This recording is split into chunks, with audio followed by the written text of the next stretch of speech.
Most part, people that spoke up today seem to be in favor of the idea of having some clean, renewable energy powering their homes. But some of those things they were concerned about were, of course, the direct impact of some of the acres of farmland out there. Also, the drainage concerns. As we know, the Slough House area does get kind of those impacts from the rainwater that we get during the wintertime. They were also concerned, of course, about the possibility of an obstruction of their view if they live on a hill. So we actually spoke to one man who does live in the area and says he will be directly impacted by these solar panels in his line of view. He took us inside his home to show us that impact.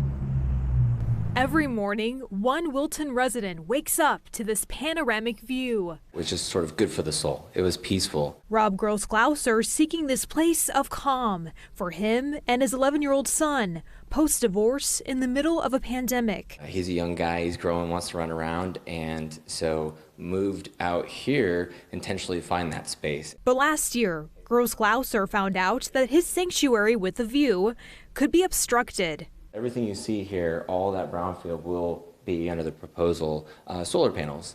And I know that their analysis suggests, no glare and things like that. 381 acres of those solar panels in the Cosumnes community will eventually belong to the 50 megawatt Slough House solar facility connected to the SMUD power grid. This project will be enough power for 13,000 homes. That is a big number for people who will be using clean, renewable energy. Sacramento County's own carbon neutral goals leading the entire board of supervisors to approve that Slough House solar facility. Thank you. We have a motion and a second. Please vote. Unanimous vote. But some concerns from the community remain, from the 62 acres of local farmland it could directly impact to the tranquility of Gross-Glauser's refuge from the city. So I do drive an electric vehicle, have an electric lawnmower, raising my son to do recycling. This is important, and this project actually is very important for our community. I completely agree with the project. It's the mitigation and how do we do projects responsibly.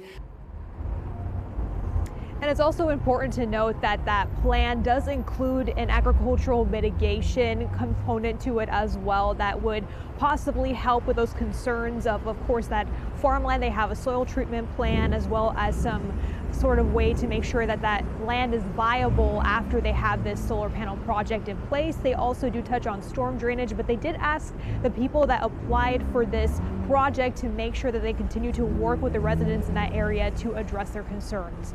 Live in Sacramento, covering local news that matters, Kristen Vartan, Fox 40 News.